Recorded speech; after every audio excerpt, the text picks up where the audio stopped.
Hello, my friend. The world of magic, filled with legends and ancient tales, is opening its gates once again. Tonight, in the Gryffindor dormitory by the crackling fireplace, I will share another story with my friends. Join us, for the magic is about to come alive. In the shadowed hills of Scotland, where fog clung to the mountains like secrets unspoken, and owls swept silently through the evening sky, there stood a castle older than memory. Hogwarts School of Witchcraft and Wizardry.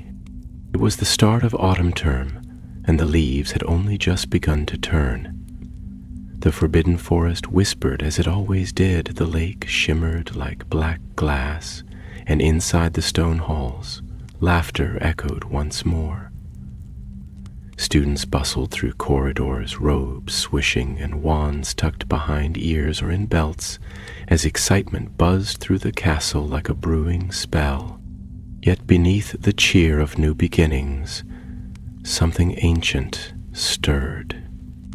Nora Flint, a Ravenclaw fifth year, had always been drawn to things others didn't notice. Odd patterns in wall carvings, runes too faded for most to bother with, and whispers in places where there should be silence. She preferred books with cracked spines and margins filled with notes from students long since graduated. That evening, she sat alone in a corner of the library, poring over a tome on magical architecture. It was dry, dusty reading, but something in the book had caught her eye. A mention of a subchamber beneath Hogwarts, unmarked on any map, sealed by Salazar Slytherin himself. Her candle flickered. A gust of wind passed by, but no one had opened a window. Just then, Dorian Thatch strode past her table, arms crossed, expression skeptical as ever. A fifth-year Slytherin with a reputation for being cool-headed and sharp-tongued, Dorian wasn't one to chase myths. But he noticed the book in Nora's hands and raised an eyebrow. "You looking for the second chamber of secrets now?" he drawled, half amused. Nora closed the tome slowly. "There's no such thing, not officially. Which is why you're reading a book from the restricted section without permission?" She didn't answer. Instead, she slid the book toward him and pointed at a passage circled in faded ink. "And below the castle's deepest cellars, sealed in silence, lies the root of the serpent." Dorian frowned, then glanced around before pulling up a chair. "I'm listening." That same night, deep beneath the castle where no footsteps should ever fall, a sound slithered through darkness, a breath, a hiss. "Soon," the voice whispered in a language only serpents knew, "soon we shall rise." The following morning, all of Hogwarts buzzed with talk of what had happened during the night. A Hufflepuff second year, Emily Tross, had been found in the corridor near the kitchens, petrified, frozen in place, her eyes wide with terror. A single feather from a house elf's broom clutched in her hand. Professor McGonagall ordered an immediate lockdown of the lower levels. Dumbledore stood before the student body at breakfast, calm as ever, but the corners of his mouth were grim. "We are investigating the cause of this unfortunate incident," he said, his gaze heavy. "I urge you all to stay in groups, report anything suspicious, and do not venture where you should not go." Whispers flew like flocks of birds. "Do you think it's another Basilisk?" a Gryffindor whispered. "No way. That thing was killed in Harry Potter's day. But what if there's another one?" Nora and Dorian met in the astronomy tower later that evening, away from listening ears. "I think it's happening again," she said. "Only worse." He crossed his arms, cloak fluttering in the wind. "You said there wasn't another basilisk. I said there shouldn't be. But the book mentioned something about a root of the serpent. Maybe that's what it meant. Some kind of origin chamber. A second place." Dorian frowned. "And you think this root chamber is waking up?" She nodded. "I think it's never been dormant." Pause. Then he said, "If there's another chamber, we need to find it before whoever controls the basilisk does." Nora hesitated. "What makes you think someone's controlling it?" "Because monsters don't wait 13 years to strike unless they're told to." As the castle settled into uneasy quiet that night, Nora sat in her dormitory with the book open once more. Her fingers traced the runes etched into the margins. She whispered them aloud. "Silex serpens, mutus sub umbra." The candle dimmed, the flame pulling toward the pages. A gust of cold air brushed past her cheek. Then something new appeared. Writing, invisible before, now glowing faintly in the dark. "Find the door where shadows coil. Speak the tongue that does not lie." Her heart raced. She didn't know parcel tongue, but she knew someone who might. The next day, they snuck into the lower levels, Nora with her notes, Dorian with a borrowed invisibility cloak he'd won off a reckless 7th year in a game of Wizard's Bluff. The air grew colder with each step. Dust choked the stairwell. Spiderwebs curled around torch sconces long extinguished. Their wand lights glowed dim as if the darkness drank them in. At last, they found it. A wall that wasn't a wall. The stones shimmered faintly, forming the shape of a great serpent coiled around a door without a handle.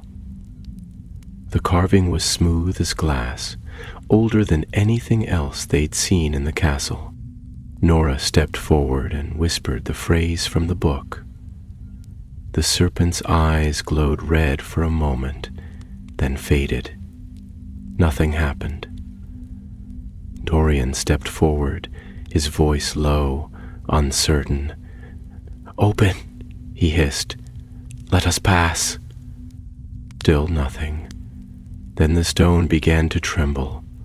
Slowly, silently, the serpent unwound itself, the door splitting down the middle. What lay beyond was not a chamber, but a stairwell, spiraling down into the roots of Hogwarts itself. "Ready?" Dorian asked. Nora nodded. "We don't have a choice." And together they stepped into the dark. The stairs spiraled endlessly downward, narrow and hewn from ancient stone that wept moisture from unseen cracks. The air thickened the deeper they went, heavy with earth and the scent of something long buried. Nora held her wand aloft, the tip aglow with a soft blue light, while Dorian's footsteps followed close behind, careful and quiet. "I don't like this," he muttered, glancing over his shoulder as though the darkness might suddenly grow teeth. "You wanted to find the truth," Nora replied, her voice low but steady. "Truth never sleeps in well-lit places." The staircase ended abruptly in a narrow corridor, its ceiling so low they had to duck slightly to pass through. The walls bore carvings, symbols from a script Nora had only seen once before in a book so old it crumbled when touched. The runes shimmered faintly, not carved, but burned into the stone, and they pulsed gently like a sleeping heartbeat. At last, the passage opened into a vast chamber. High above, the ceiling disappeared into shadow, and beneath their feet, the floor was made of rough black stone veined with green. Pillars of serpents encircled the room, each one carved with uncanny precision, fangs bared, eyes glittering with emeralds that caught the light from their wands.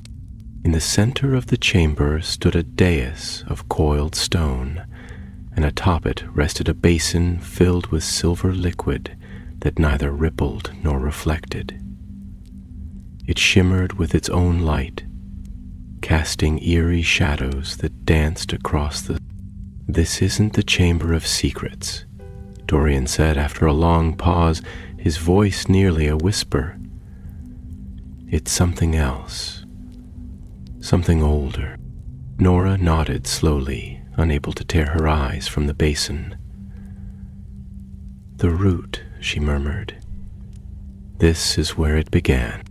But before they could move closer, a low hiss swept through the air, soft at first, like wind brushing over glass, then louder, rising into a deep, echoing whisper that slithered across their skin and into their bones. "You have found me." The voice was not human. It came from nowhere and everywhere, spoken in parcel tongue, yet Nora could somehow understand it. Dorian's wand hand tightened, knuckles white, but he stood his ground. The basin's liquid began to swirl, forming a shape, not an image, but a living memory. A castle, a young man with black robes, standing before a marble altar deep in the forest, a serpent coiled about his shoulder. A spell, old and forbidden, whispered in a tongue lost to most. Then, the vision shattered. The liquid fell still once more, and the chamber fell silent. "What was that?" Dorian asked, his voice sharp with unease. "A memory?" Nora said slowly. "No, more than that. A warning. That was Salazar Slytherin." Dorian's brow furrowed. "But Slytherin died centuries ago." "Not everything that dies stays gone in a place like this," Nora replied. "And not every monster is a beast." The ground beneath their feet rumbled suddenly, and cracks split through the floor around the dais. From the shadows came the dry scrape of scales against stone.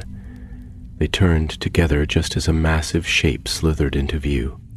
Too fast, too silent. A great serpentine form, its body the width of a cartwheel, its eyes covered with a strange translucent membrane, blind, but hunting. Dorian yanked Nora behind one of the serpent pillars just as the basilisk's head slid into view. It hissed softly, tongue flicking, tasting the air. "It's blind," Nora whispered. "It doesn't see us. It feels us." Dorian nodded, sweat trickling down his temple. "If it's blind, it's not the same one from the first chamber. No, it's a new one." And in that moment, a dreadful realization settled over them like a weight. The first basilisk was only a guardian. This one was bred for war. They slipped from behind the pillar and moved as quietly as possible along the edge of the chamber. Every heartbeat was thunder, every breath a prayer. The basilisk turned its head as they moved, its tongue lashing the air, but it did not strike, not yet. They reached the corridor again and began to climb, the stairs seeming longer than before, twisting endlessly upward as if time itself were trying to keep them below. At last, they burst into the hallway near the disused potions storeroom, gasping for breath, the stone door sliding shut behind them with a hiss like escaping steam. Neither spoke for a long time. The corridor was silent save for the drip of moisture from the ceiling and the far-off hum of castle life above. When Nora finally spoke, her voice was steady once more.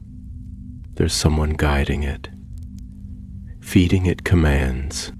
Dorian nodded grimly. The question is, who? And what they want, she added, because it's not just the basilisk. It's the chamber, the root. It was never about one monster. It was about something else. Something older than Hogwarts itself. They parted ways soon after, agreeing to meet again the next night.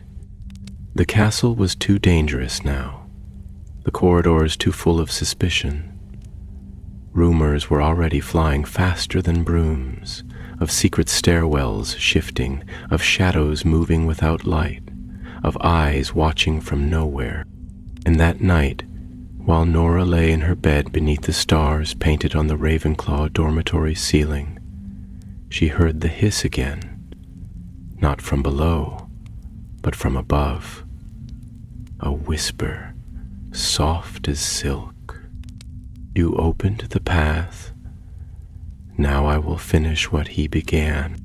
Her eyes snapped open because the voice wasn't speaking Parseltongue, it was speaking English. And it was coming from inside the castle. Morning broke over the turrets of Hogwarts with a pale golden light, and the castle, for all its secrets, wore the same ancient face it always had. Yet there was a stillness in the air that set the birds to silence and left the stone corridors feeling colder than they should. In the great hall, the students gathered with lowered voices and darting eyes, while the enchanted ceiling reflected a sky layered in mist. Nora sat at the Ravenclaw table, her fingers wrapped tightly around a cup of tea gone cold. She scarcely noticed the murmur of students around her or the worried glances exchanged by the staff at the high table.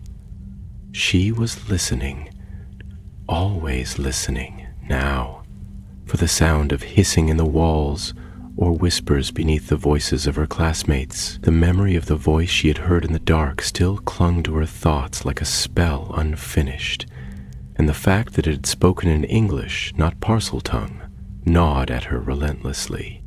Dorian entered the hall a few minutes later and made straight for her without stopping for food or greeting. His dark hair was damp from the mist outside, and his eyes held the sharp alertness of someone who hadn't slept. "There's something you need to see," he muttered as he passed behind her.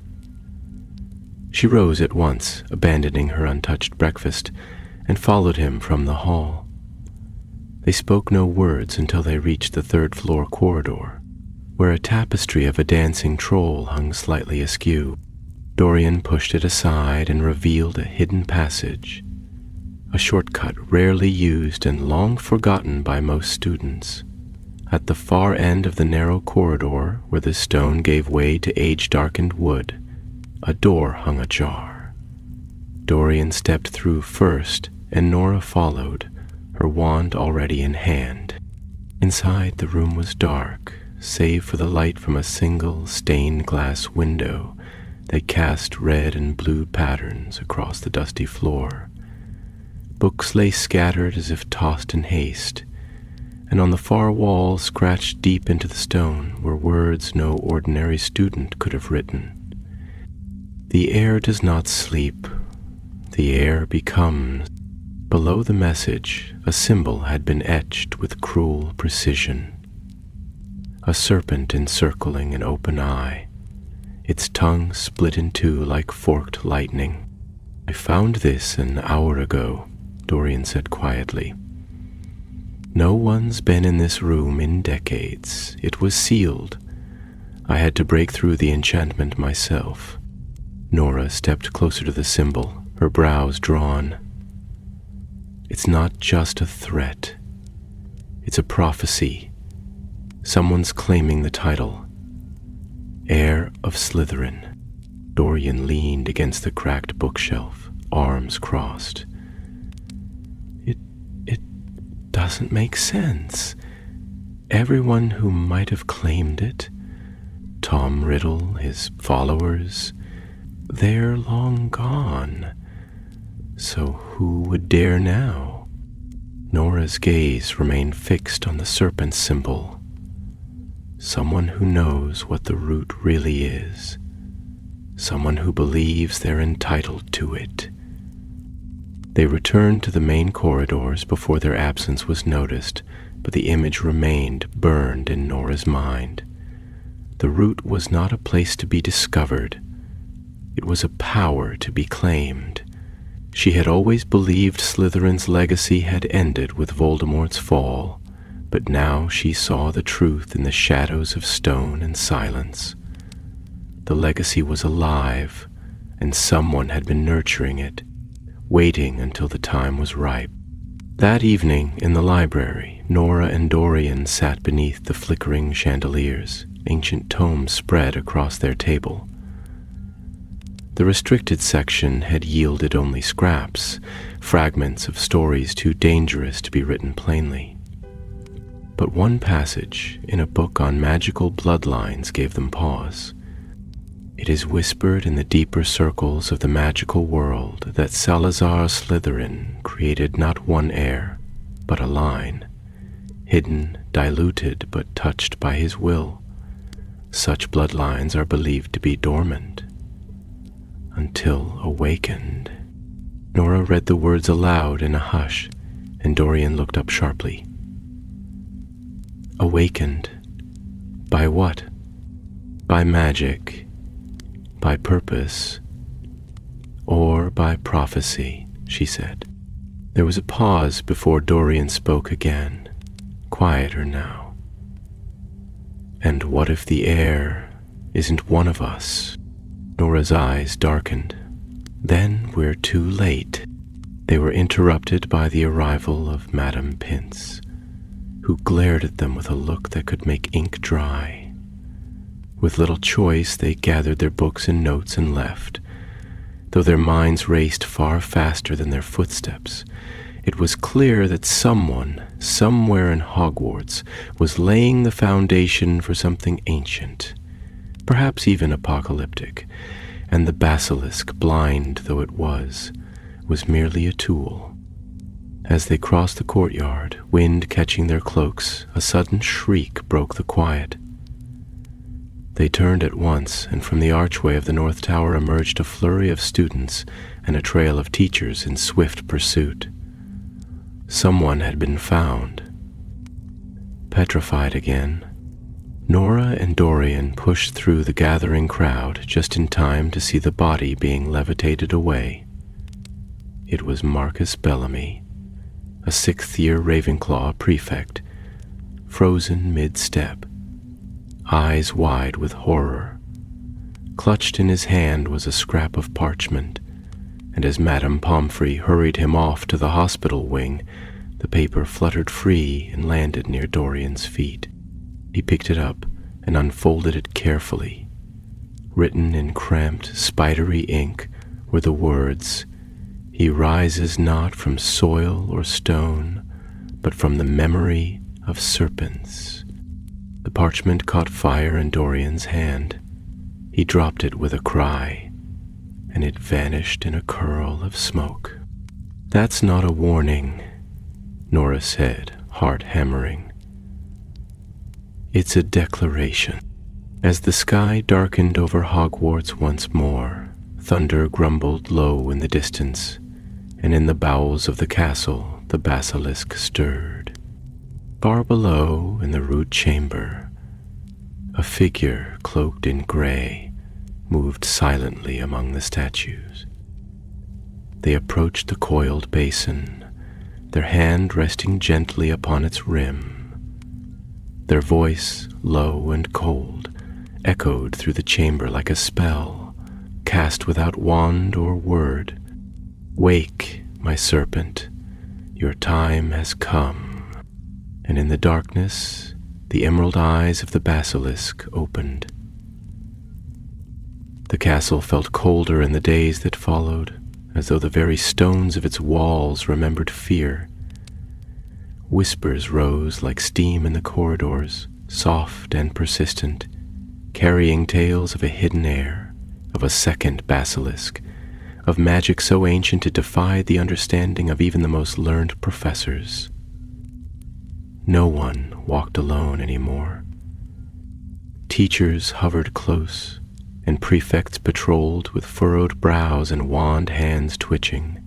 But for all their vigilance, the true danger slipped past unseen, crawling through forgotten tunnels and slipping between shadows too deep for torchlight to touch. Nora sat alone in the Ravenclaw common room one evening, her books spread before her but her thoughts elsewhere. A parchment lay tucked in the folds of her robe, a list she had quietly begun, scrawled in her own careful hand. It named students and staff with suspected connections to Slytherin's bloodline, drawn from ancient records and dusty genealogies. But it was incomplete, of course. Many family lines were lost to time, but one name kept reappearing in different forms, crossing centuries like a thread pulled tight through a tapestry. It was a name she had never expected to see. Professor Arcturus Greaves, the quiet and courteous Defense Against the Dark Arts teacher. Greaves had arrived only the year before, and though he rarely raised his voice, his lessons were the most riveting Nora had ever attended. He spoke of forgotten wards, of spells that bent shadows and whispered truths into the bones of castles. There had been rumors, naturally. Some said he had once worked with the unspeakables at the ministry, others that he had come from Durmstrang, or even further east, but none had ever doubted his loyalty. Until now. Dorian joined her near the hearth, his cloak damp with rain, and dropped a folded parchment on the table. Found this in Greaves' office. It was hidden in the back of a book on magical ethics, of all things. Nora opened it and studied the text. It was written in the same archaic script as the carvings in the root chamber. Notes, perhaps, on some spell or ritual. The language was complex, full of half-translated runes and phrases that pulsed with an undercurrent of something dark. "It's a key," she whispered, "or a piece of one." Dorian leaned closer, lowering his voice. "He's not just teaching here, Nora. He's searching for something. Maybe he already found it. But why now? Why awaken the Basilisk after all these years?" Dorian hesitated. "I think he's trying to finish what Riddle began, only on a much larger scale." That night, as the rain lashed the towers and the lake churned beneath the howling wind, they made their way back into the depths of the castle. The passage behind the tapestry led them again into silence and shadow, but this time they were prepared. Nora carried with her a vial of shimmering liquid, phoenix tears, stolen from the care wing under the guise of study. Dorian brought a blade forged from goblin silver, its edge sharp enough to split spells from silence. They reached the root chamber without incident, though the air felt thicker now, more oppressive. The great serpents carved along the walls seemed to lean closer, their eyes burning with hidden purpose. At the center of the chamber, the basin glowed faintly, its silver surface undisturbed. "He's not here," Dorian said, scanning the shadows. "But the magic? It's stronger." Nora approached the dais, her hand hovering over the basin. She reached into her robe and drew out a tiny runestone etched with her own blood. A ward she had crafted in secret, meant to disrupt enchantments forged from serpentine magic. She placed it beside the basin, and at once the chamber groaned. A tremor shook the ground, and from the far wall a section of stone melted away, revealing another passage, narrower, rougher, as if it had been carved by claws rather than wands. They exchanged a glance, then entered. The new corridor twisted like the spine of some great buried beast. Along the walls were cages, dozens of them, rusted and long abandoned, though some held the brittle remains of things that had once lived.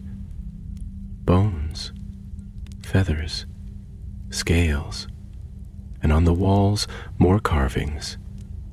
This time not in runes, but in pictures. A man stood at the center of each scene, robed in black, his face shrouded.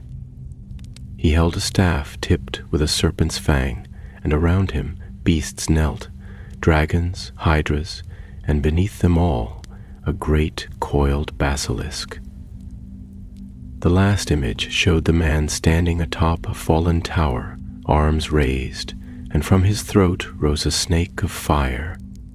"It's a prophecy," Nora said, her voice low, "or a memory of one." They followed the tunnel to the end and emerged into a small stone antechamber.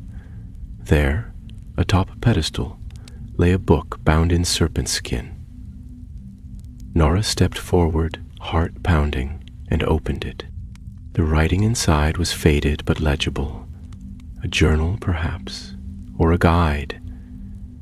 It spoke of the serpent's ascension, a ritual that would bind the will of the caster to all serpents born of the old blood.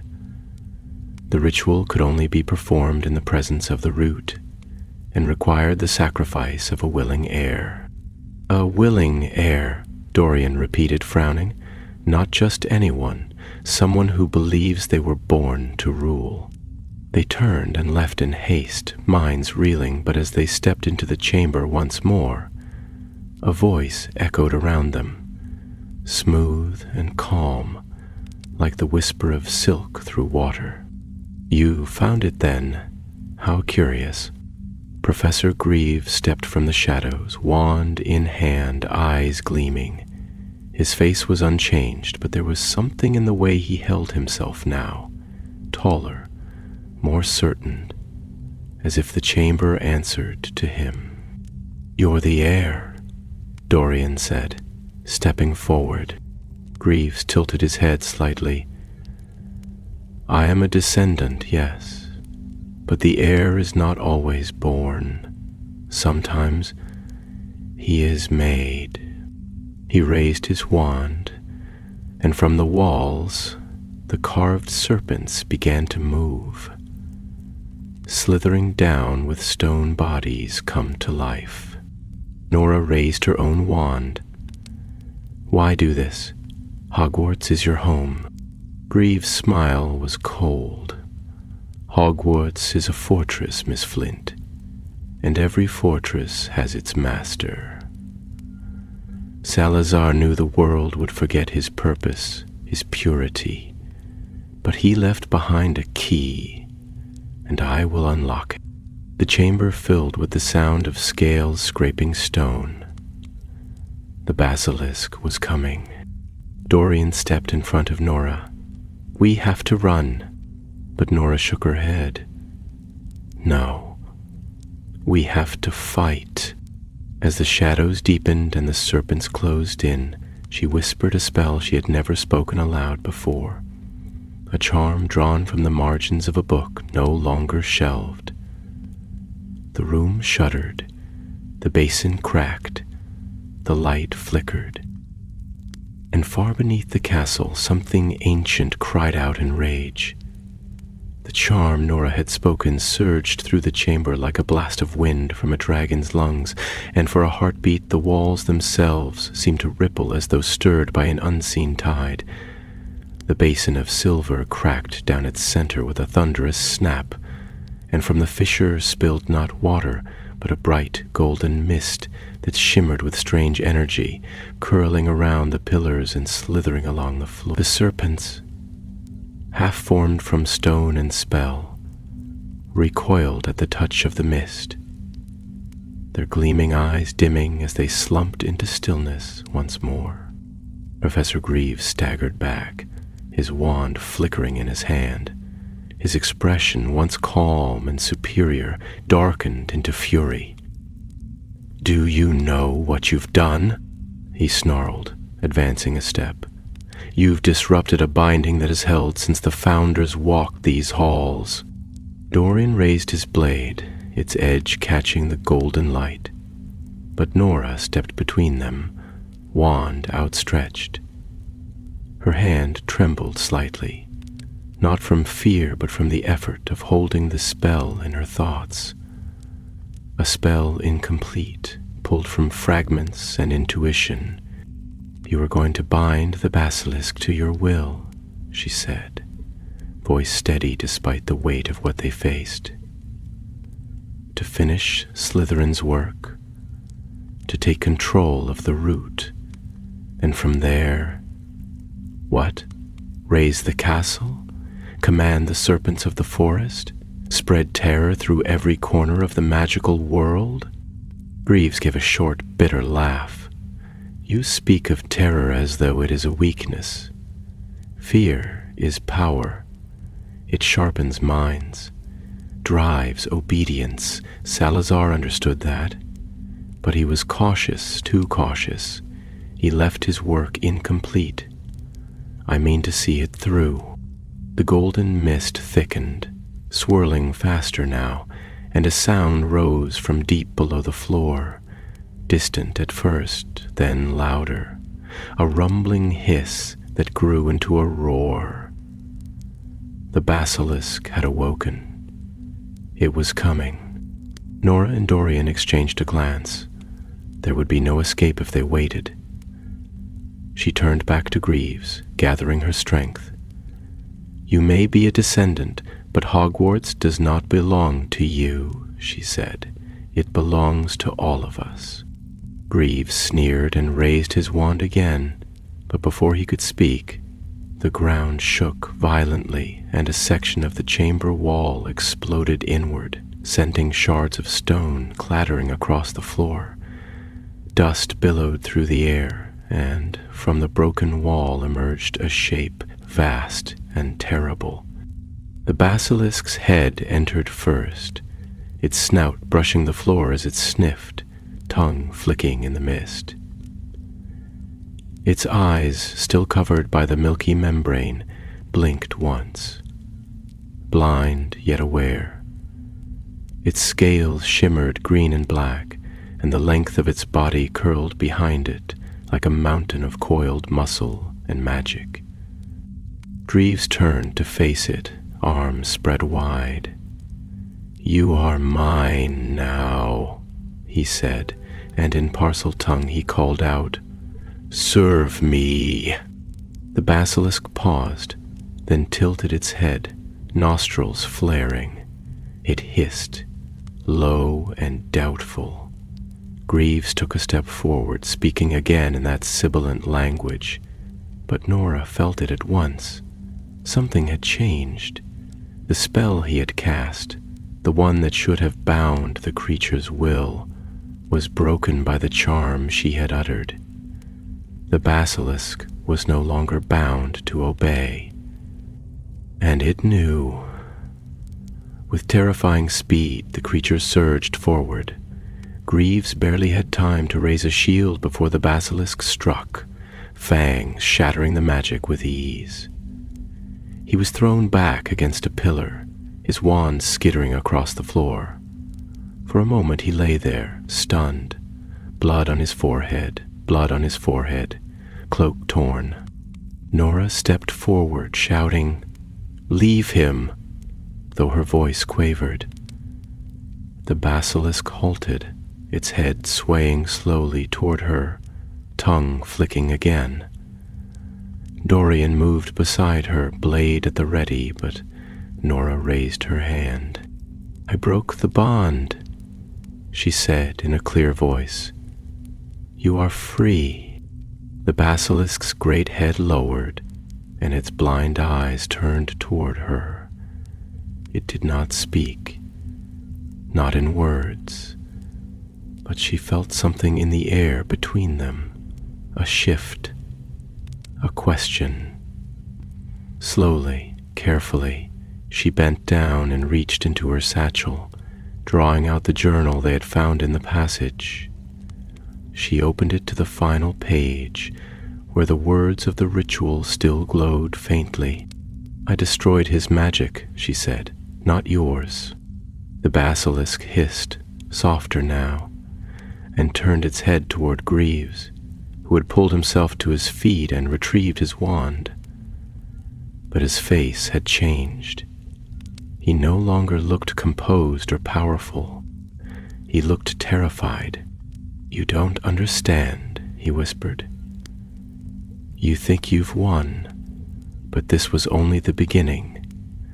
I'm not the only one who believes the blood must rise."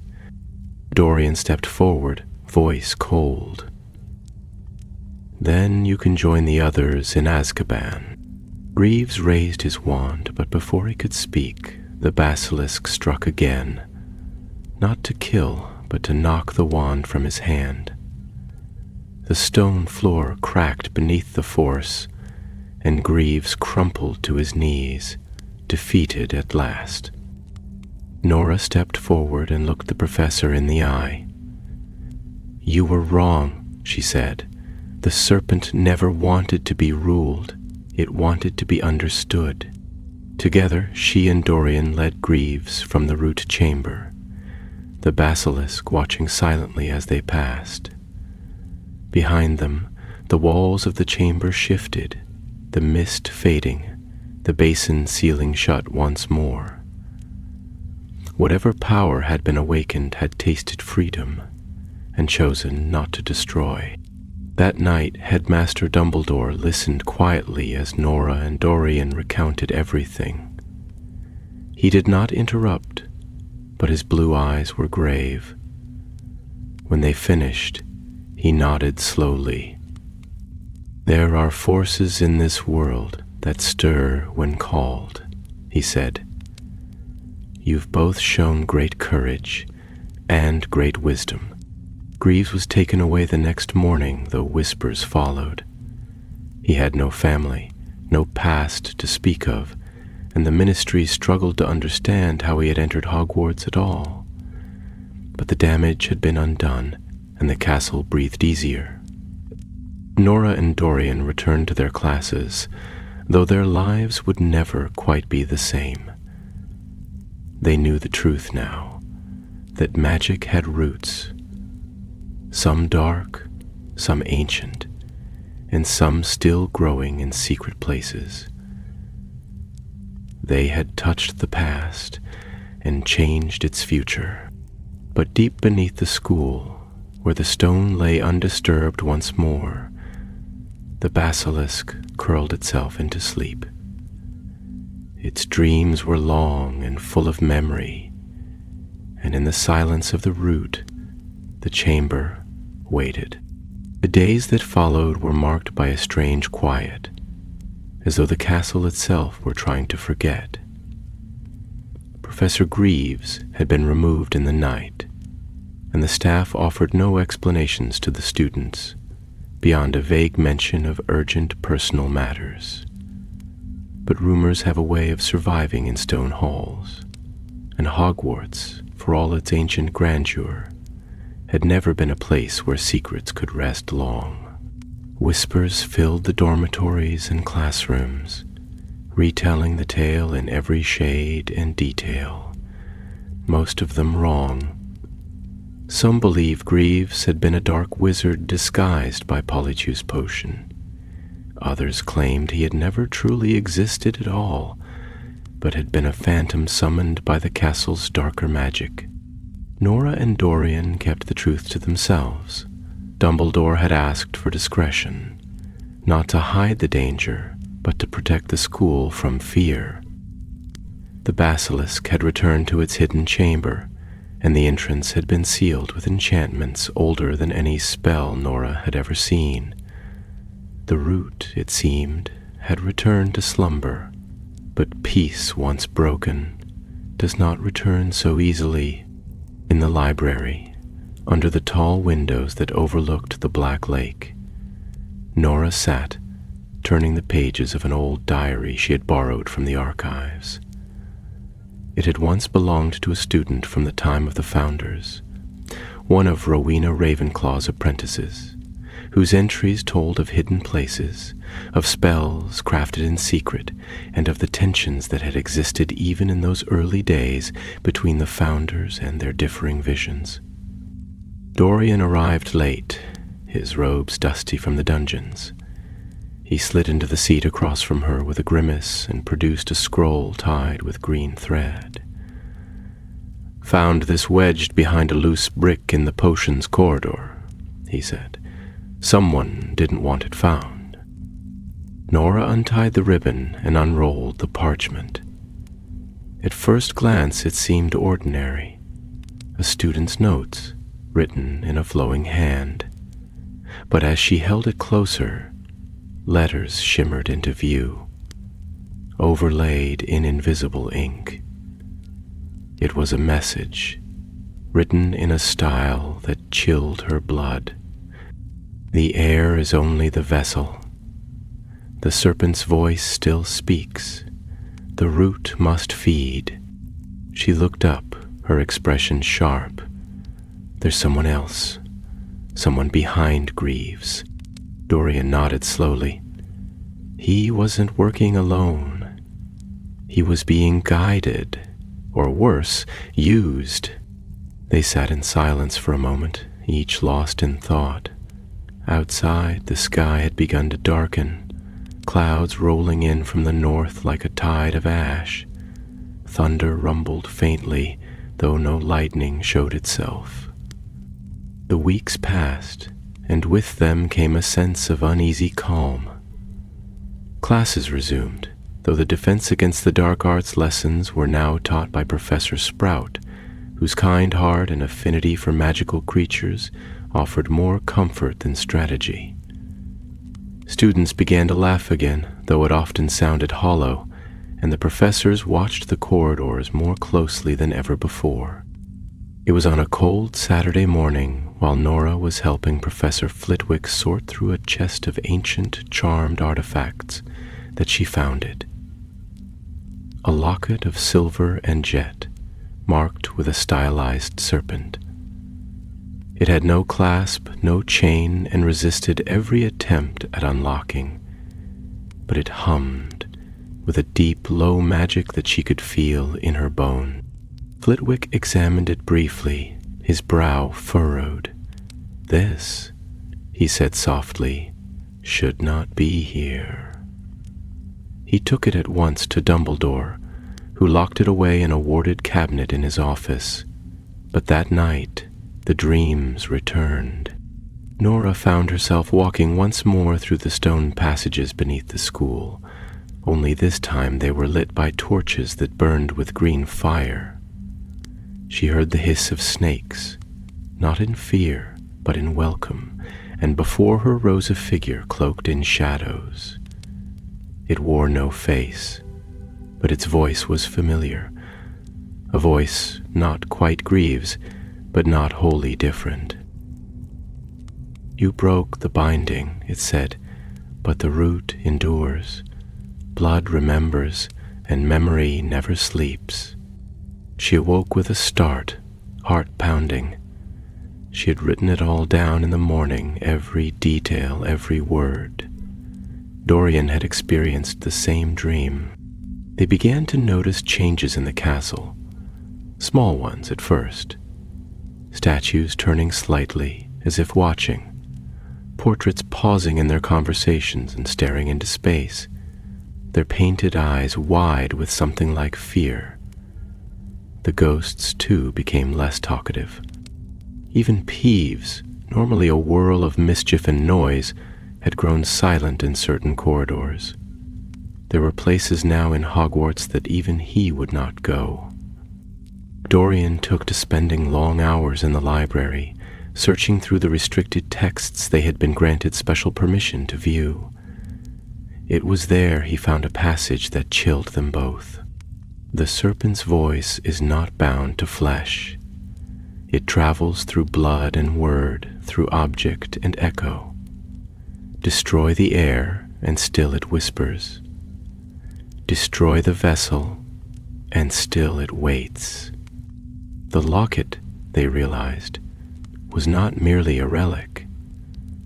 It was a vessel, perhaps not for a soul, as in the tales of Horcruxes, but for a memory, a purpose, a will that had endured beyond death. Nora pressed her hand to the stone wall beside her as they walked back from the library that night, and she felt it again, that faint, steady pulse, like a heartbeat deep within the walls. "There's another route," she said. "A second chamber. Maybe not under Hogwarts, but connected to it." Dorian turned, his face pale. "The Forbidden Forest." She nodded. "That's where the spell came from. That's where the first image showed the ritual taking place. We've been looking beneath, but the magic may have spread beyond." They planned their search with care. It would not be safe, and if they were caught, there would be consequences. But the sense of urgency had returned, and with it, a feeling that time was once again running short.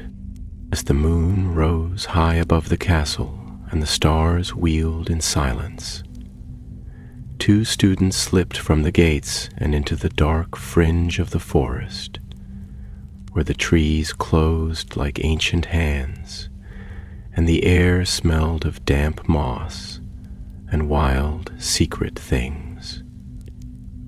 The forest greeted them not with menace, and somewhere, far ahead, a light flickered, green and cold and waiting. The trees of the Forbidden Forest loomed tall and tangled, their trunks twisted with age, their branches netted together like the bones of giants long buried. The air was close and heavy, thick with the scent of damp earth and the faint musk of creatures unseen. Nora and Dorian moved carefully, wands lit but held low, casting a pale glow upon the ferns and roots that curled like serpents through the underbrush. Every step was muffled by fallen leaves, and the silence pressed in on them like a spell of its own. Though they had each ventured into the forest before, always under guidance and never far, this path felt different. There was a subtle pull, not quite magical but no less insistent, guiding them deeper between the trees. Nora felt it in the tips of her fingers, in the way her wand seemed to tremble in her grip. It was not fear, though fear was there. It was familiarity, a strange sense that this was a place long forgotten by others, but remembered by something old. They passed beneath an arch formed by 2 leaning oaks, their trunks scored with claw marks that looked neither new nor wholly aged. Beyond, the light grew dimmer, though the stars still hung in the sky above. Here, the forest seemed to lean inward, drawing breath. Dorian paused, placing a hand on Nora's shoulder. "Do you feel that?" he asked. She nodded. "Something is near, something bound to the root." The clearing they came to was unnatural. No leaves lay on the ground, and the grass was dark, almost black, and grew in strange, curling patterns like the runes in Slytherin's book. At the center stood a stone altar, cracked down the middle and covered in moss, yet strangely untouched by time. Around it rose pillars of wood and bone, carved with symbols that throbbed faintly with a green glow. Dorian circled the altar slowly, his voice low. "This is where the first spell was cast," he said. "Before the root, before the basilisk. This is where the legacy began." Nora approached the stone, brushing aside a veil of vines that hung like curtains. Beneath them lay a circle etched into the altar's face, an Ouroboros, the serpent eating its own tail, but with one difference. Its eye was open, and in the space where its heart would be, there was a hollow, just large enough to hold something small. "The locket," Nora breathed. She withdrew the silver serpent locket from within her robes, where she had kept it hidden since Dumbledore had agreed, reluctantly, to let her study it further. She had not told him of the dreams, of the sense that the object itself was pulling her somewhere. Now she understood why. As the locket drew near the stone, the air grew colder, the trees fell still, and the green light around the pillars flared. Dorian reached for her wrist. "Wait. If we put it in, we may not be able to undo it." Nora looked at him, her eyes steady. "If we don't, we'll never know what it's hiding. We'll never know who is behind all this." She placed the locket into the hollow. The reaction was immediate. The clearing shuddered as though the earth itself had sighed. A column of green fire erupted from the altar, and within it appeared a figure. Not solid, not flesh, but made of smoke and light. It was a man, tall and hooded, though no face could be seen. His voice rang out, not loud but deep and commanding, echoing in the space between the trees. "I am the voice. I am the root. I am the memory that cannot die." Nora and Dorian stood frozen as the figure lifted its hand. The trees bent backward, and the pillars groaned as if alive. Images flared in the fire. Scenes of ancient rituals, of robed wizards kneeling before the altar, of serpents writhing in the roots of trees older than any living soul. A voice whispered in a dozen tongues, layering over itself like waves. "You have broken the seal. The legacy flows again. Through you." The light dimmed, and for a moment, all was still. Then the locket crumbled into ash, and the stone altar cracked once more, this time along the runes, which glowed brighter than ever. A wind rose from nowhere, scattering the leaves and lifting the ashes high into the night. Dorian pulled Nora back just as the pillars began to fall inward, collapsing into the altar, which swallowed them one by one, until only a bare circle of earth remained. The forest was silent again. They left in haste, hearts pounding, knowing now that they had touched something that went beyond even Salazar Slytherin's designs. The root was not merely a chamber or a creature. It was a force, a will tied to the deepest currents of magic itself. And now it knew their names. Back at the castle, they told no one of what had happened, not yet. The danger was not gone, but changed, and they needed time to understand what had been awakened. Dumbledore would sense it soon, they were sure. The wards around the forest would tremble. The magic of the old blood would begin to stir once more. That night, as Nora lay in bed, the dream returned, but this time it was not a warning. It was a memory, not hers, but pressed into her mind like a stamp in wax. She stood before the altar again, only it was whole, shining in silver and green.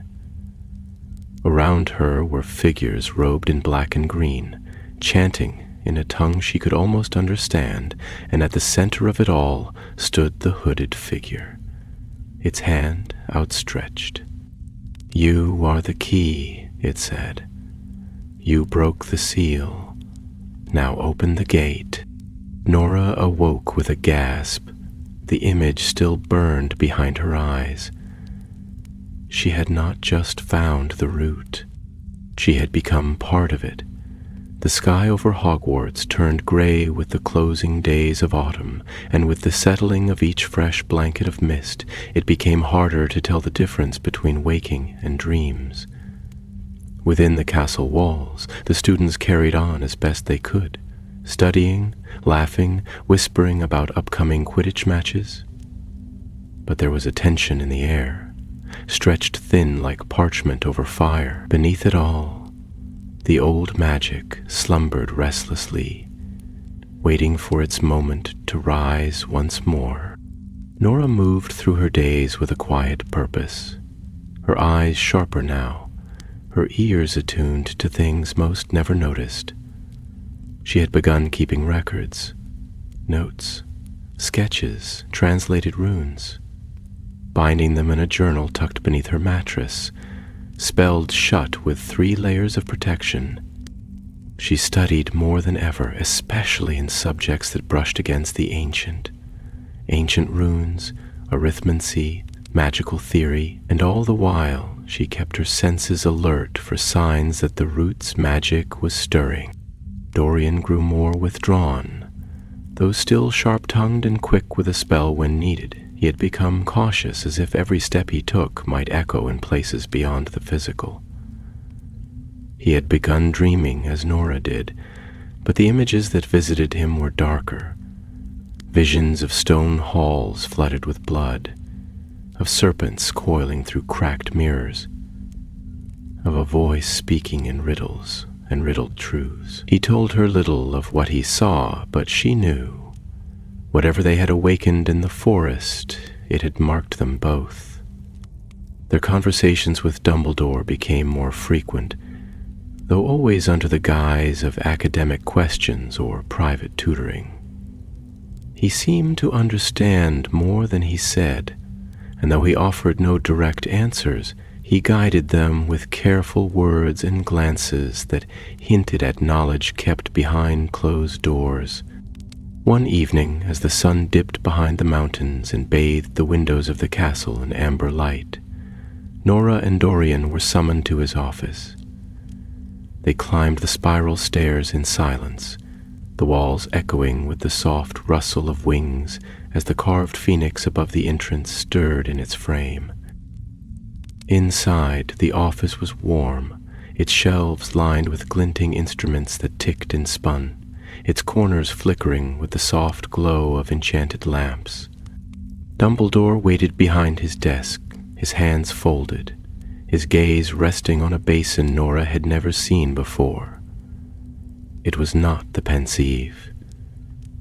This vessel was older, carved of dark stone and filled with a viscous liquid that shimmered faintly with shifting color. "There are many kinds of memory," he said without preamble. "Some kept in minds, some stored in objects, and some that are shared." He beckoned them forward and gestured to the basin. "This is a Vate's pool. It allows one to glimpse memories not their own, but those passed down through blood or magic. Fragments of a legacy, sometimes broken, sometimes whole." Dorian frowned. "You think we carry something like that?" "I know you do," Dumbledore said gently. "The root did not choose you by accident. It responded to something already within you, a spark that echoes through time.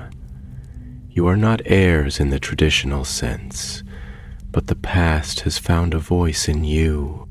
Nora stepped forward, gazing into the pool. The liquid shifted as if stirred by invisible hands, and for a moment she saw herself reflected, but younger, dressed in the robes of an apprentice, standing in a hall she had never walked, beside a man whose face was lost in shadow. She blinked, and the image vanished. "I saw," she began, but her voice faltered. "I know," Dumbledore said, his eyes kind. "You are seeing echoes. They may guide you or mislead you, but they are part of the truth." They left his office with more questions than they'd brought, and as they stepped back into the dark corridor, Dorian whispered, "Do you think we were meant for this?" Nora didn't answer right away. She thought of the locket, of the altar, of the dreams. "I think we were chosen, not because of who we are, but because of what we could become. The next night brought another sign. During astronomy, as the class gathered atop the tower to chart the winter constellations, the sky above them flickered. For a heartbeat, the stars rearranged themselves. Not random, not chaotic, but into a pattern that formed a serpent coiled around a flame. It lasted only a moment, then snapped back into place, but everyone had seen it. Professor Sinistra dismissed it as a passing enchantment, perhaps a prank. But the older students exchanged looks that said otherwise. Dorian found Nora in the Ravenclaw common room later, pale and grim. "The dreams were right," he said. "It's not just about the root. It's spreading." They took to the library once more, searching for signs that this kind of magic, this ancestral echo, could be stopped. They found fragments only, tales of cursed bloodlines, of magical imprints that passed like songs from generation to generation, of rituals that tied the living to the thoughts of the long dead. One passage chilled them both. When memory grows stronger than flesh, it seeks form. When form is found, it seeks purpose.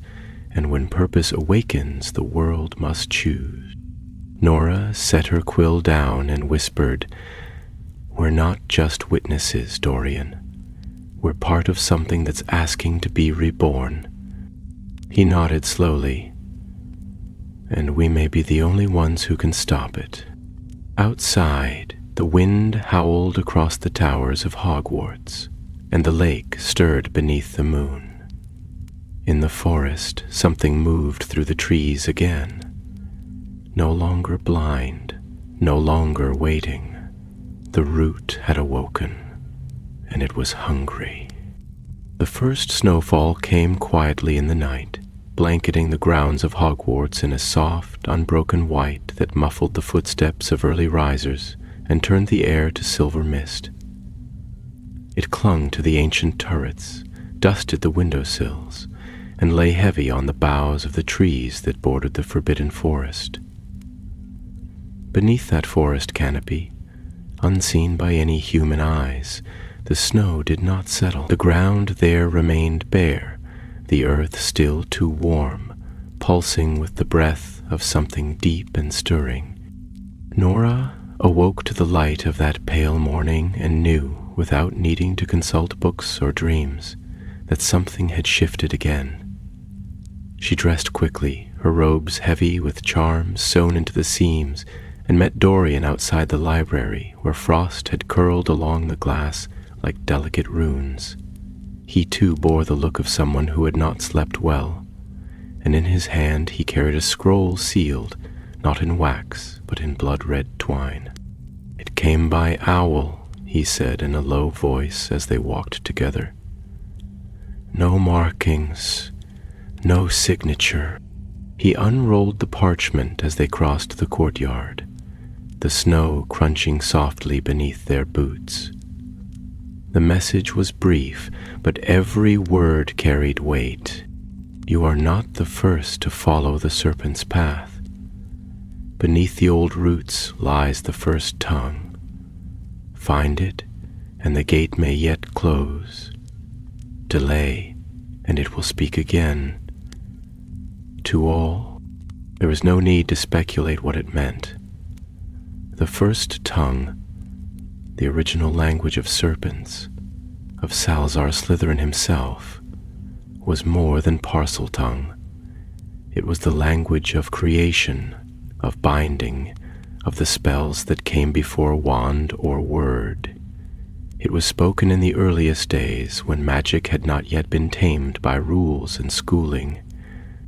Back in the common room, they spread their findings across a table by the fire. Nora drew out an old map of Hogwarts and its surrounding lands, marked with layers of ink and enchantment. There were places even the Marauder's map could not track, places that shifted with time, buried beneath enchantments too old for ordinary spells to reveal. But one area caught her attention, a ring of earth near the base of the castle's western slope, forgotten on all modern charts, but present in the oldest one they had. "There," she said, tapping the space with her wand. "It's marked as the hollow root, a shrine, maybe, or a burial site. Either way, it's old." Dorian glanced at the runes surrounding the marking. "It's connected to the lake. The water feeds it. Clue then will go by the shore," Nora said. "There's a tunnel. I read about it once. A passage for groundskeepers, long since sealed. They waited until dusk, when the halls of the castle grew quiet and the shadows lengthened across the marble floors. Cloaked in disillusionment, they slipped through the hidden door behind the statue of Elfrida Clegg and down the servants' stairwell that led to the base of the castle wall. From there they followed the shore of the lake, past the boathouse, where the water lapped quietly against the stones, until they found the rusted iron grate half buried in ivy. The tunnel beyond was narrow, carved from living rock, and the walls dripped with moisture that glittered faintly in the glow of their wands. They moved in silence, the air growing colder with every step, until they reached a chamber where the tunnel widened into a dome of black stone. The walls were etched with the shapes of serpents, hundreds of them, coiling in and out of each other like threads in a tapestry. At the center stood a pedestal, and atop it a stone tablet engraved in a script that shimmered like starlight. It was not English. It was not Latin. It was something older, deeper. When Nora touched the edge of the tablet, the chamber responded. A sound rose, not a voice, but a vibration, low and ancient, that moved through the bones of the earth. "I can't read it," she whispered, eyes fixed on the shifting script. "But I can feel it. It's alive." Dorian stepped beside her, brows drawn. "It's not meant to be read with the eyes." Together they placed their hands upon the tablet, and the world changed. It was as if time folded inward. The chamber vanished, replaced by visions, snakes slithering through towering forests, a castle being built stone, by hands both human and not. 4 figures standing at the edge of a great pit, their wands raised in unison. One of them, tall and dark-eyed, turned and looked directly at Nora.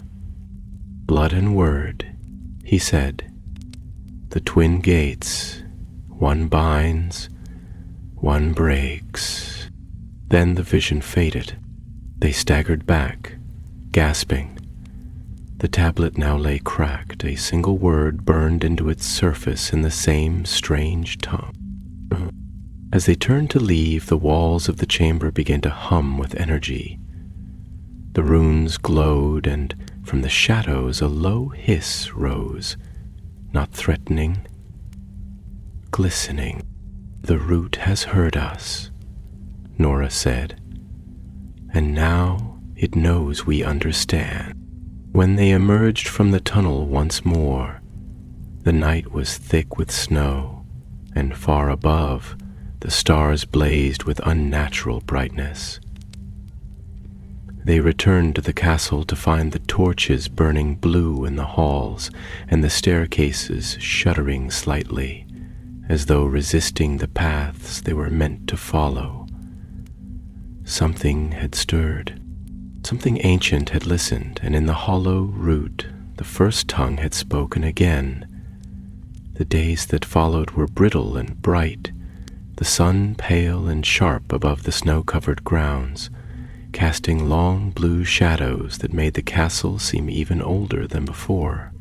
Yet, beneath the illusion of peace, Hogwarts had begun to change. The staircases creaked more loudly than usual, as though groaning beneath unseen weight. Certain doors refused to open even to staff, while others, once sealed for generations, creaked ajar without cause. In the great hall, the enchanted ceiling occasionally flickered, clouds forming shapes that vanished too quickly to name. Most students noticed only the strangeness in passing, murmuring that the castle was always odd in winter. But Nora and Dorian knew better. The castle was awakening. They met daily now, often in unused classrooms or beneath the archways of the 7th floor, poring over their notes by candlelight. The hollow root had granted them knowledge, but not understanding, and they worked feverishly to decipher the meaning of the word burned into the tablet. Awakened. It had not been a prophecy, it had been a declaration. Something once dormant had returned to life. Blood and word. Dorian muttered for the 3rd time one evening, pacing before the fire in an abandoned divination classroom. The twin gates. One binds, one breaks. If blood is a gate, then someone, maybe more than one person, could be a key. Not just a person, Nora said, eyes skimming over a tattered text on magical imprints. A line, a family. That's why the root responds to us. We may not be heirs in the traditional sense, but the blood remembers. She looked up, her voice quiet. And if the other gate is word, then that word must be the first tongue. She retrieved a scroll she'd borrowed from the restricted collection, one written centuries ago by a curse-breaker named Elowin of the North. It told of spells bound to language so ancient they could not be translated, only echoed, spoken not to command, but to awaken. They had found one such word, buried beneath the earth. But how many more remained? That night, Nora dreamt again. She stood in a chamber not of stone, but of root and bone, lit by 1,000 candles that dripped wax like blood. At the center stood a child, no older than 7, eyes black as ink, a serpent coiled round her neck like a living necklace. The child lifted a hand and pointed. "You carry the broken name," she said, "but names can be made whole." Nora woke with the child's voice still ringing in her ears. By the time morning had come, the castle was stirring in earnest. One of the suits of armor outside the defense classroom had shattered in the night, though there were no marks of spell or sabotage. A student reported seeing letters appear on the surface of the Black Lake, just for a moment, glowing beneath the ice, before vanishing again.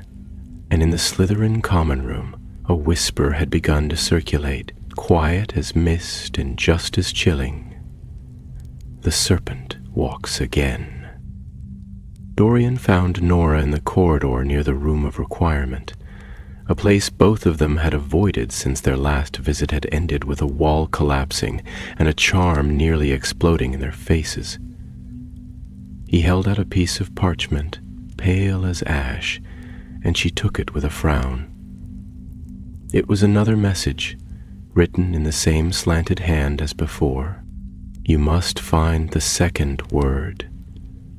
The first awakens, the second commands. That's a sequence, Nora said, her heart sinking. 3 words. 3 gates. And we've already spoken the first. Which means someone, somewhere, may be searching for the second, Dorian said grimly. And if it's the wrong someone, they knew they had to move quickly. The map had shown more than just the hollow route. It had hinted at another place, one not beneath the forest or castle, but beyond the edge of both, where the mountains met the sky. It was called the Serpent's Spire, and according to the notes they had recovered from Grieve's belongings, it had been a place of ritual for the first wandless magics, long before even the founders. They left that same evening, cloaked in invisibility and silence spells, slipping past Filch and the enchanted gargoyles that lined the outer walls. The wind was bitter on the slopes, but they pressed on, climbing until the trees thinned and the sky opened above them like a frozen ocean. At last they reached the plateau where the spire stood. Not a tower as they had expected, but a circle of stones carved with serpents, each one facing inward toward a shallow depression in the rock. The center of the ring pulsed faintly with green light, and as Nora stepped forward, the light brightened. There was no warning. The wind stopped. The snow halted mid-air. And in the center of the circle, the stone cracked open. From it rose a pillar of mist, and within it a voice spoke. Not aloud, but in the space between thoughts. Name the word, speak the chain, break the gate. Nora looked to Dorian, who gave a single tense nod. She stepped into the ring, her voice steady despite the way her breath frosted in the air. I don't know the word, she said, but I know the truth. The root lives, the voice speaks, and I will not let it rise. The mist thickened, the stones trembled, and the light flared. Then came the second word. Not heard, but known, pressed into her soul like the warmth of sun on winter skin. It was not something she could repeat aloud, but she understood it. It was command, not of beasts or people, but of fate. She gasped and stumbled back, the magic searing through her like fire and water at once. Dorian caught her just as she fell. When the light faded, the spire was still, but the second gate had been opened. The descent from the Serpent's Spire was slower than their climb had been. The wind had returned, howling down from the peaks with icy claws, and the moon had risen, silver and sharp-edged, casting long shadows that clung to the mountainside. Nora moved carefully, her limbs aching, the memory of the second word still thrumming beneath her skin like the lingering notes of a spell too strong for any wand to hold. Dorian walked just behind her, silent, his face paler than the snow, and though he said nothing, she could feel the tension in him, stretched taut as dragon sinew. They reached the edge of the forest just before dawn, their breath steaming in the cold as the first faint light spread across the horizon. But the warmth of the castle did not greet them as it once had. Something had changed. The air felt heavier now, laden with unseen pressure, and the sky above the towers shimmered faintly, as if laced with ancient enchantments beginning to wake. It was Hermione Granger, now professor of magical theory, who found them as they entered the entrance hall. Her eyes widened at their disheveled state, and she ushered them swiftly into her office, where the lamps flickered low, and books stood stacked like sentries around the hearth. "You've been to the spire," she said, not as a question but as a certainty. "And something followed you back." Nora nodded, her voice hoarse. "The second word has been spoken. We didn't mean to awaken it, but we couldn't leave it waiting." Professor Granger paled. She moved to a cabinet and drew out a book bound in weathered leather, its spine stitched with thread so old it had faded to gray. She flipped through its pages, stopping at one marked with a red ribbon. "There is a legend," she murmured, her eyes scanning the ancient script, "that tells of a voice not born of flesh or spell, but of time, a voice that calls across centuries, gathering those who can hear its words. It speaks once to awaken, twice to command, and thrice. She stopped, glancing up at them. The third time is to unmake. Nora sat in the chair opposite, her body still trembling. Then we have one chance left. One word before the root becomes something it cannot be bound again. Dorian rested his hand on the hilt of his silver-edged blade, a habit he had developed without realizing it. Someone else is seeking that third word. Greaves was only the beginning. There's a force behind him, older and patient. Granger nodded slowly. You need to find the third gate before they do. But it won't be hidden in stone or forest. The third gate is within. The words echoed in Nora's thoughts long after they left the office. They returned to the Ravenclaw common room in silence, but the peace there had fled. The portraits that lined the stairwell were whispering in hushed tones, casting glances over their painted shoulders. The enchanted ceiling, once a marvel of blue sky and stars, flickered now, like a memory losing clarity. By the following evening it was clear something had begun to unravel. A strange fog drifted through the corridors, thick and unnatural, blanketing the floors with a chill no spell could warm. Students reported seeing shapes moving behind mirrors, and more than one stairway changed direction without warning. Even the ghosts grew uneasy. Nearly headless Nick passed through a wall during supper, muttering about voices that spoke from within the stones. Nora spent every free moment in the library, poring over ancient texts and deciphering fragments of language so old it made her head ache. Dorian joined her when he could, bringing scrolls from the restricted section, each more dangerous than the last. They began to notice patterns, phrases that repeated across centuries, always tied to silence, serpents, and shadow. One appeared again and again, the word that ends. In the farthest corner of the library, behind a shelf that hadn't been moved in years, they discovered a hidden drawer containing a scrap of parchment sealed with the wax crest of Rowena Ravenclaw herself. Nora unrolled it with trembling hands. It was a riddle. What binds the breath of serpents, yet speaks without tongue? What breaks without shattering and ends what has begun? They stared at it in silence. Then, slowly, Nora whispered, "The word isn't spoken aloud, it's understood. It's meaning, not sound." "Then the gate isn't opened with a spell," Dorian said. "It's opened with truth." That night, as the stars wheeled above the towers and the castle settled into uneasy rest, they returned once more to the root chamber. The great stone serpents had not stirred since Greaves' defeat, but their eyes glimmered with a dull red glow, as if waiting.